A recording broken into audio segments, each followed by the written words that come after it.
Story from the Jin Dynasty, Zhou reforms himself. February 14, 2006 by Li Jian.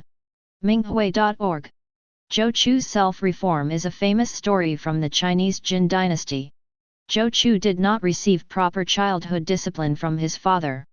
Zhou was a careless, hot-tempered person with rude manners who always did things his own way and didn't care about others.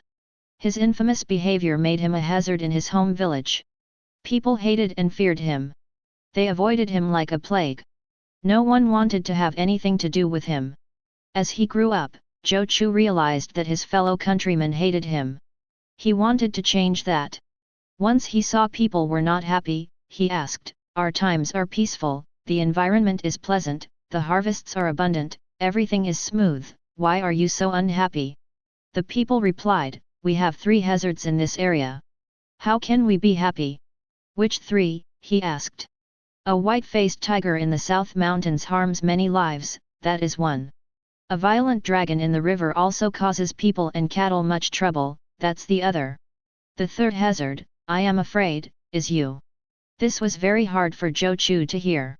After a long and deep silence he said, "I can get rid of the 3 hazards." Zhou first went to the mountain armed with a knife. After a fierce fight, he killed the tiger. Then he jumped into the river to look for the dragon. The dragon fought him for 3 days without any sign of slowing down, but Zhou was even more energetic. After 3 days he finally killed the dragon. Not seeing him for 3 days, his countrymen thought Zhou was dead. They started a celebration to cheer for the elimination of the 3 hazards. Right then Zhou returned and saw the festivities. He realized just how much people hated him and felt ashamed. This incident made him even more determined to reform himself and to live a new life. Zhou decided to take action to reach his goal. He learned that Lu Ji and Lu Yun, grandsons of General Lu Xun, were intelligent and educated people.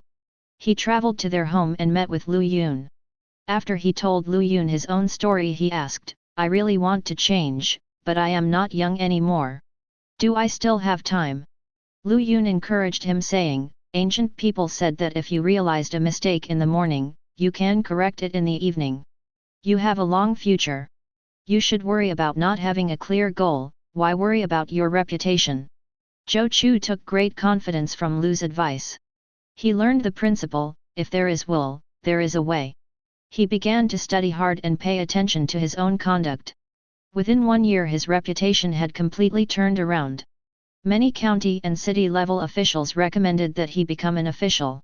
Soon Zhou became an official.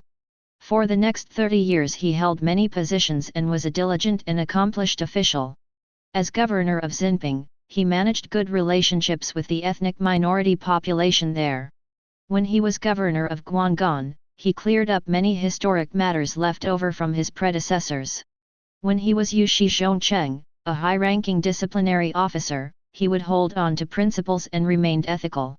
His ethics and morally upright conduct offended some bad, powerful people. When Qi Wanyan later started to rebel, Zhou's enemies wanted him to fight the rebel forces, hoping to get rid of him in the process. His friends knew of this vicious plan and tried to persuade Zhou to dodge the assignment. Zhou said firmly, "I said goodbye to my parents and am working for the emperor. No parents can treat their son as private property. Today is my time to give my life."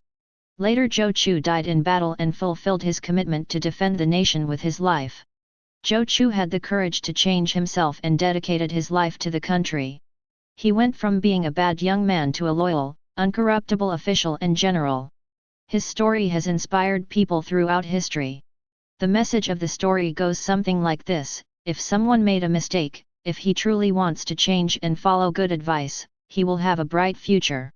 Where there is a will, there is a way, as long as the person is determined and starts to do the right thing. The Chinese Communist Party, CCP, uses financial interest as leverage to push others to join its evil persecution of Falun Dafa. They brainwashed all the Chinese people with lies, innuendo, and propaganda. As a result, huge numbers of Chinese people have committed crimes against Falun Dafa.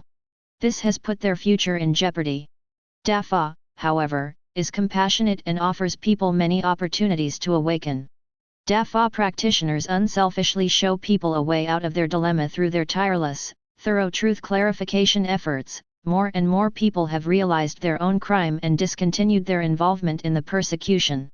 On October 9, 2005, the Falun Dafa Association published an announcement stating, "The CCP regime is against heaven's will and is about to collapse.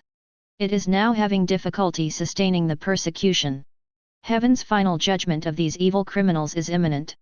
One of the Fa's sacred purposes, of Falun Gong, is to save people's souls, including people of any social status. Even for those who have committed wrongdoings, there is still an opportunity for them to abandon the evil path and choose to be ethical and morally upright. For all those who have committed crimes against Falun Dafa but now want to correct their mistakes, they can submit, under safe circumstances, a guarantee statement or letter of regret to Minghui Chinese version of Clear Wisdom website, or to any regional Falun Dafa association, to be archived. We will not investigate the various crimes of those who are determined to correct their mistakes. We will, however, continue to monitor their actions. Recently, the Minghui website published some solemn announcements by people who have done bad things to Dafa but now felt remorse. These people, like the historic Zhou, will have a good future if they correct their mistakes and continue to do good things. On the other hand, Dafa is also serious. From the day the announcement was published, for anyone who continues to persecute Falun Gong and commits new crimes, then the force of justice in human society, as well as heavenly retribution, are waiting for him.